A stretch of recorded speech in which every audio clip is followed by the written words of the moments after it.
is meant by governing law of the contract. This is the substantive law which governs the main contract between the parties. What does that mean? Like if my contract says that this contract shall be subject to laws of China. And all of this actually becomes very important when it's an international commercial arbitration. Do you guys understand what is an international commercial arbitration? It is when one of the parties is not Indian. So today, if there is an agreement between a Chinese party and an Indian party, it will be called an international commercial arbitration. If two Indian parties have entered into a contract, of course, the law governing the contract will be Indian law.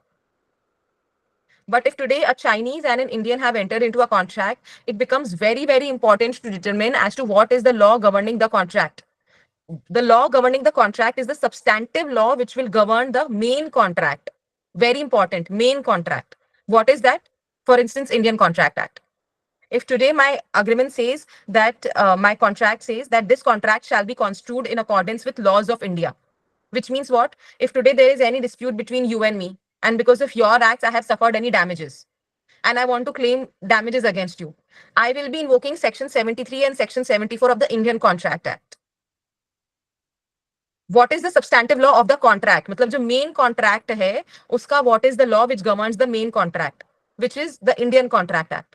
And if it would have said that the law governing the contract is England, then English Contract Act would have come into picture to determine the substantive rights between the parties. And what are those substantive rights? Firstly, damages. Section 73, 74 of Indian Contract Act, whether it will govern. For instance, if the dispute is regarding whether time is the essence of the contract or not, Section 55 of the Indian Contract Act, you will follow or you are going to follow the English law, right?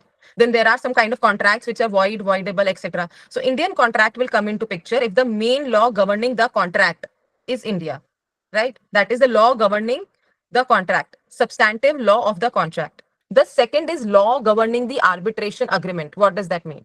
That is the law which governs the validity or arbitrability.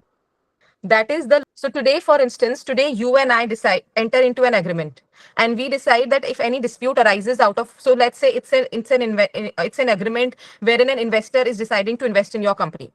And both of you decide ki, okay, if there are any issues regarding operation and mismanagement, or there is any siphoning of the funds that is happening, then we are going to arbitrate our dispute, and this is how we are going to arbitrate it, right? So firstly, you tell me whether this clause is valid or not.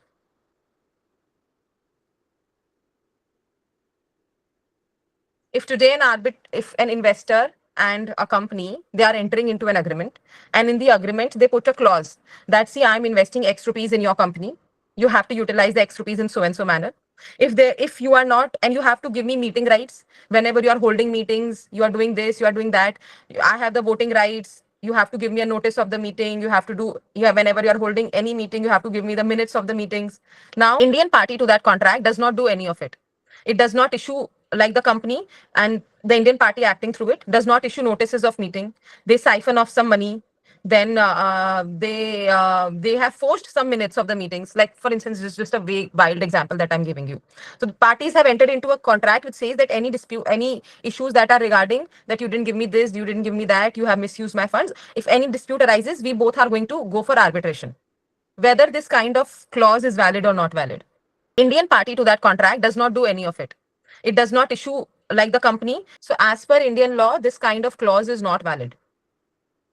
When I was, so there is a concept of arbitrability of disputes as to what are the disputes can be arbitrated. And there are series of judgments under Indian law. They are like Vidya Dhrolia, and then you have like series of judgments. They all started with Booz Allen. Booz Allen told you as to what are the disputes that are arbitrable or not arbitrable. You had fraud. You have the disputes which are rights in rem, matrimonial disputes, statute, wherein there is a specific court only where you have to go, like, for instance, insolvency, bankruptcy, liquidation, where there's a special statute which is governing that kind of things. So it basically set out as to what are the disputes which are not arbitrable. Series of judgments and jurisprudence have evolved around this, including Supreme Court's Vidya Dhrolia and many judgments after Vidya Dhrolia also, which tells you what are the disputes which are arbitrable or not arbitrable. And under Indian law, one such example is operation and mismanagement. If you have a claim regarding operation and mismanagement, then those disputes are not arbitrable in India. So this kind of contract between the parties wherein they said that if you don't provide me minutes of the meetings, you hold meetings in my absence, you siphon and you siphon off the funds that I have given you, etc. I have the right to go in arbitration against you. This kind of arbitration clause is invalid in India, right? And what is the law governing the arbitration agreement? The law governing arbitration agreement is the law which determines the validity and arbitrability. So this kind of clause, if suppose today my law governing the arbitration agreement was India, right? Then this clause will become unenforceable because O&M disputes cannot be arbitrated in India. But let's say if today my contract said that the law governing the arbitration agreement is Singapore, then this clause becomes valid because operation and mismanagement disputes can be arbitrated in Singapore. There is a very famous landmark judgment by Singapore court in Anupam Mittal. It involved very much the same factual scenario. Singapore was involved, India was involved. The parties' claim was regarding oppression and mismanagement. Court arrived at the finding that the law governing the arbitration agreement is Singapore, and therefore the arbitration clause is valid. If it would have come to a finding that the law governing the arbitration agreement is India, then the arbitration clause itself would have become invalid. So you realize how important it is to determine as to what is the law governing the arbitration agreement.